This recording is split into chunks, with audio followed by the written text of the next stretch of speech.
Está con nosotros el economista Diego Giacomini. ¿Qué tal, Diego? ¿Qué tal? ¿Cómo andas, Eduardo? ¿Qué economía le va a entregar Macri al próximo presidente Alberto Fernández? Bueno, Dentro de pocos días nomás. Falta poco. La macroeconomía que entrega Macri realmente es desastrosa.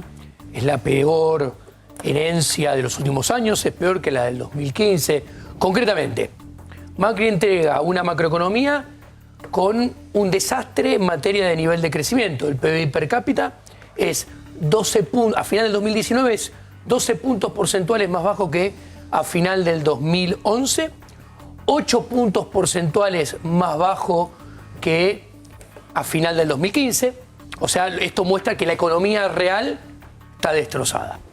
Siguiendo, del lado de la inflación, cuando la miramos punta a punta, la inflación del 2018-2019 va a rondar 135%.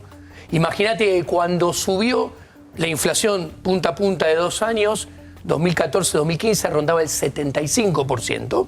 O sea, en materia inflacionaria, desastroso. El Banco Central quebrado, con una situación de repudio por el peso creciente y además en default. Hay que decirlo con todas las letras. ¿Cuánto tiene de vencimiento el país en los próximos meses? De acá a diciembre. Mirá, de acá a diciembre yo tengo toda la película junta. Vos tenés que pensar que la deuda de corto plazo reperfilada, defolteada por la CUNSA, son de diciembre hasta septiembre 600.000 millones de pesos. Para que te des una idea, eso es 45%, que es porque se va a pagar con emisión, de la cantidad de dinero que hay en la economía, y más de 6.000 millones de dólares. ¿A pagar cuándo? ¿En septiembre 2020? Todo eso de acá, en los primeros, hasta septiembre del año que viene, es agosto del año que viene, final de agosto. Entonces, ¿qué pasa? La herencia es peor. Ahora bien, miremos para adelante, porque estamos acostumbrados. La herencia recibida en 2015 era peor que la herencia recibida en 2011. Y la herencia del 2019 es peor que la de 2015. Esto simplemente muestra que es más de lo mismo. Y el próximo gobierno, desgraciadamente, también sigue siendo más de lo mismo. ¿Por qué? Porque el próximo gobierno incurre en el mismo error que incurrió el macrismo. Hoy en día, los referentes económicos de Alberto Fernández, a ciencia cierta, no saben qué organigrama van a tener cada uno abajo. Por ejemplo, el ministro de Economía no sabe si va a tener un ministerio de Hacienda, que sea Hacienda y Finanzas, como tiene Duhovne, o abajo va a tener producción, agricultura, energía.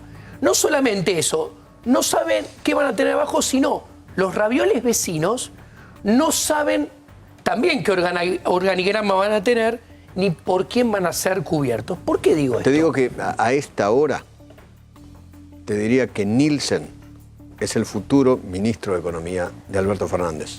A ver, esto que estaba diciendo iba en ese sentido. ¿Por qué? Porque en la situación que estaba describiendo yo no se puede hacer ningún plan económico. Y el más de lo mismo, me estoy refiriendo a que este gobierno va a asumir de vuelta sin un plan económico, lo cual es más irresponsable que en el 2015. ¿Y por qué decís, por qué asegurás ya que no va a tener un plan económico? Porque un plan económico no se puede armar en 15 días y además un plan económico, un plan que necesita, una cosa es un plan económico y otra cosa son medidas económicas. Las diferencias son muy claras. ¿Qué es un plan económico? Vos necesitas un ministro de Economía en serio, porque el principal problema argentino es económico, que tenga abajo, por ejemplo, Hacienda, Finanzas, producción, agricultura, energía. ¿Por qué? Porque hacer un plan económico implica tomar medidas, elegir instrumentos a mover y mirar cómo pegan. Que todo vaya en el mismo sentido. En otro mercado, cómo se interconectan las medidas unas con otras, no solamente en el presente, sino en el presente, en el corto plazo, en el mediano y en el largo. ¿Qué sucedía? ¿Qué no puede hacer plan económico? Cuando vos tenés muchos decisores económicos, con muchos... Como tuvo Macri. Como tuvo Macri, como podría ser ahora agravado. Porque vos podés tener a Nielsen de un lado, que evoca, Y del otro lado los orcos. Empiezo la lista. Marcó del Pont, Culfas, Naón, Todesca, no sé, Agis, son River. O sea, filosóficamente, en materia de cómo uno ve la economía, cómo la diagnostica y las medidas a tomar, son Boca y River, son Bilardo y Menotti, no tienen nada que ver.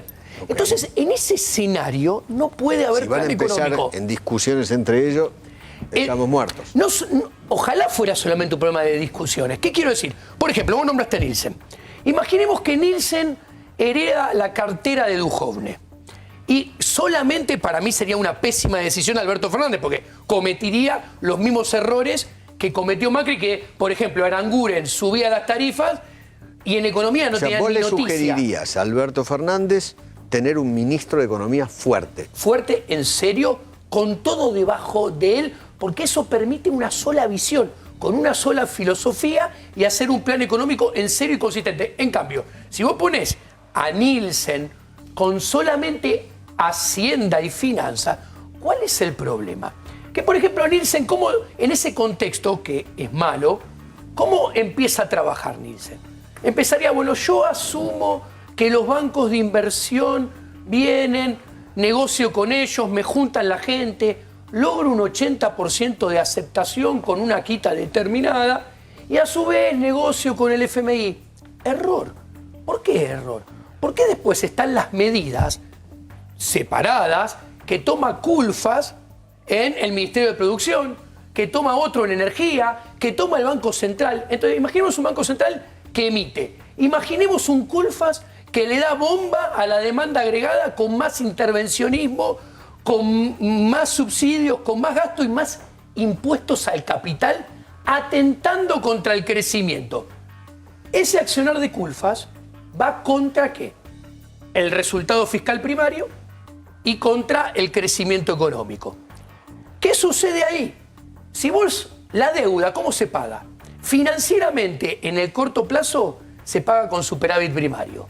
Y en el largo plazo, se paga con crecimiento. Entonces, el accionar de Culfas ensuciaría el trabajo de Nielsen en finanzas. Y cuando los resultados macroeconómicos no fueran los deseados, porque el superávit primario no se obtiene y se sigue teniendo el mismo déficit primario o mayor, cuando la economía... A ver, ¿por qué no crece la economía en Argentina? No crece porque hay un exceso de Estado, que a la pyme, a la micropyme, al cuentapropista, al laburante lo ahoga. Bueno, olvídate. Si vos le pones más Estado... Ese Estado va a ser mayor. Bueno, entonces no vamos a crecer. Olvídate. Sí. Porque ya lo dijeron. Sí. Va a haber más Estado, y lo dijo Culfas, más gasto del Estado. Bueno, entonces la vamos a pasar peor en materia de nivel de actividad. Y ya avisaron, maquinita. ¿Vos te imaginás, por ejemplo, cambiando la ley de movilidad previsional, Alberto? No, pero igual yo creo que hay cosas más graves que todavía que eso antes. Miremos qué van a hacer en política fiscal y miremos qué van a hacer en política monetaria. Por el lado fiscal, ¿qué va a hacer, como vos decías, Eduardo? Sí. ¿Qué haría el próximo gobierno? Aumenta el gasto. ¿Y cómo aumenta el gasto? Aumenta el gasto y al mismo tiempo baja a alguno que eligió algún impuesto, pero le suben impuesto al capital. O sea, el que tiene dinero afuera... No, te digo qué es lo que van a hacer. A ver, decime. Van a aumentar retenciones a la minería, van a aumentar retenciones al campo. Sí. Por lo menos 2 medidas ya fuertes. Y quizás un blanqueo para la gente que tenga la plata en el exterior, pero trayéndolo acá. Bueno. Y un blanqueo para los que tienen plata acá, guardada en el colchón o en las cajas de seguridad. Algunos están pensando, por ejemplo, bueno, mira, no te cobro impuestos si compras un bien registrable. Un inmueble, un auto, una moto. Creo que están pensando eso. Bueno, me das pie para que esos dólares se empiecen a mover. Culfas es, en resumen, más Estado, más gasto, más impuesto, más subsidio. Ergo, Culfas es más de lo mismo. Vas a asegurar que no haya crecimiento económico. A lo sumo puede haber, si le sale bien y tiene mucha suerte, un rebote de corto plazo que va a durar poco y después va a venir una caída más fuerte. Eso es lo fiscal. En el lado monetario, ¿qué va a hacer son todas personas que dicen que la inflación no es monetaria. Por ende, no tienen ningún problema con darle a la maquinita. Nada. Y vos tenés riesgo de hiperinflación. ¿Se puede evitar la hiperinflación? Sí, se puede. Es un riesgo. Está a la vuelta de la esquina. ¿Y por qué es un riesgo? Es un riesgo sin emitir.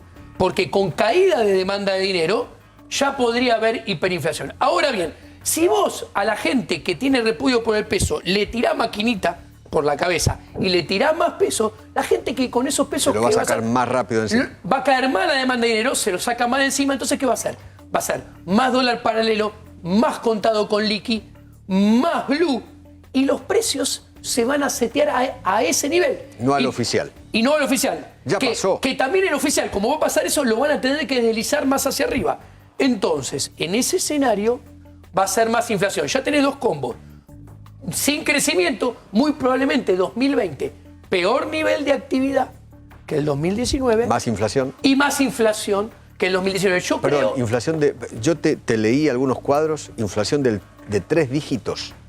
El riesgo. Argentina tiende a una inflación de 3 dígitos. A ver, esto no puede sonar loco. ¿Por qué? Es la continuación de lo que está pasando. Cuando subió Cristina, en su segundo mandato, que empieza redondeando en 2012, la inflación de 2 años, del 2010-2011, era 55%. Cuando asume Macri, la inflación del 2014-2015 era 75%. Sí. Ahora cierra con 135 en 2018-2019, con 60 en torno a final de año. ¿Qué quiero decir? Falta muy poco para llegar a los 3 dígitos. Si los niveles de inflación mensual se mantuvieran en estos niveles, vos tendés a los 3 dígitos. Entonces, lo más probable es que la inflación del 2020 sea más alta que la del 2019. Y como si todo esto fuera poco, hay una herencia complicada. Tenés el riesgo de default, que ya estamos en default, como dije, el riesgo que se agreguen más eslabones. Y vos tenés el problema del rompimiento de contratos. ¿Cuáles son los rompimientos de contratos? La deuda a pagar y la herencia de las LELIC, porque es un monstruo. Esa es una bomba. Que creó el gobierno de Macri, que se va sin solucionar. Entonces, tenés el problema que van a ir a negociar con los fondos, con los bonistas, con el FMI. Eso va a ser, te lo pueden vender como quieran, pero eso va a ser un default, porque si vos pedís pagar a más plazo, pero no aumentás el stock de deuda o no subís la tasa, le estás metiendo la mano en el bolsillo al acreedor, es un default. Y puede haber rompimiento de contratos si el próximo gobierno tiene un menú que es terrible. Es, ok, ¿qué hago? Emito las LELIC y doy la posibilidad de que se termine manifestando el riesgo de hiperinflación, o rompo los contratos, no sé, y meto un plan Bonex. Son realmente dos alternativas que van a incentivar más caída de demanda de dinero. El del 89 es. Claro. Exacto. Hay que ver cómo... El de Herman González. Apenas ¿Fue el de asumió Herman? Menem. Exacto. En realidad, sí, creo que estaba en el central, creo que estaba Roque Fernández ya. Ok. Y Pedro Pau. Con la diferencia que, si no me falla la memoria, en aquel momento el monto total eran 5.000 millones de dólares y hoy son un poco más de... son 20.000 al tipo de cambio actual. Mamma mía. ¿No? Entonces, a ver, el panorama que se viene es realmente difícil, muy difícil. Y antes de tomar el poder, Alberto Fernández, hasta ahora, las señales que ha mandado son preocupantes. No da para pensar en forma optimista. Ojalá sorprenda, porque todavía tiene, hablando mal y pronto, Changuín para sorprender y elija un superministro alejado de esa filosofía de los orcos que creen que el Estado soluciona todo, que más gasto público es mejor, que más impuestos es mejor, que emitir no causa inflación. O sea, si nos sorprende y deja todo eso de lado, tenemos esperanza. Otro cantar. Pero bueno, si no pasará lo que pasa siempre, Eduardo. ¿Sabés qué es lo que pasa siempre? Los argentinos tenemos que tener bien claro que acá el problema es la casta política. No tenemos una casta política estadista, ¿Qué es una casta política estadista? Lo vivo repitiendo. Levanta el mentón, mira el horizonte y ve que si se sigue haciendo lo mismo, nos chocamos irremediablemente contra un muro y surge una crisis macroeconómica. Entonces, para evitar eso, toma conciencia y toma reformas estructurales, que hoy la casta política no lo quiere tomar. No quiere tomar. Porque la primera reforma para evitar esa crisis y poder salir para adelante, hay que, uno, Reforma laboral. hacer una reforma del Estado que baje el gasto público para bajar impuestos. El gasto público es mentira lo que dicen los políticos, que no se puede bajar. Hay un trabajo del BID que dice que en la región se roban 4.4 puntos del PBI de gasto público. En Chile, en Perú se roban 1.82. En Argentina se roban 7. O sea, imagínate que si los políticos dejaran de robar ese gasto público, que es en obra pública, en subsidios económicos Sí. y en trabajo público, puestos de trabajos públicos espurios, de esos que te dicen, che, haceme una factura de monotributo, quédate con el 10, con el 15, ni vengas y me traes el resto a mí. Bueno, con eso se podría solo bajar el gasto público 7 puntos del PBI, para lo cual se podría bajar los impuestos 5, 4 del PBI para empezar. Sí. Entonces se puede bajar el gasto público. Primer reforma estructural con reforma del Estado. Pero ¿qué pasa? Hay que tocar el bolsillo de los políticos, que no lo quieren tocar. Una vez que bajás el gasto, achicás el Estado, bajás impuestos. Descomprimís al sector privado, a la pyme, a la micropyme. Empezás a crecer. Se empieza a invertir, se acumula capital, empieza a crecer la economía, se genera empleo. Y la otra reforma estructural, para empezar, es ¿qué hacemos con el sistema bancario? ¿Qué hacemos con el peso, el Banco Central y la política monetaria? Claro. Porque con todo eso como está hoy en día, la inflación en Argentina No no va a bajar. ¿Qué pasa? Pero vos te das cuenta que lo monetario también va contra los intereses de los políticos, Sí, lo que hay que tal cual, hacer. tal cual. Diego, muchísimas gracias. No, un placer, Eduardo.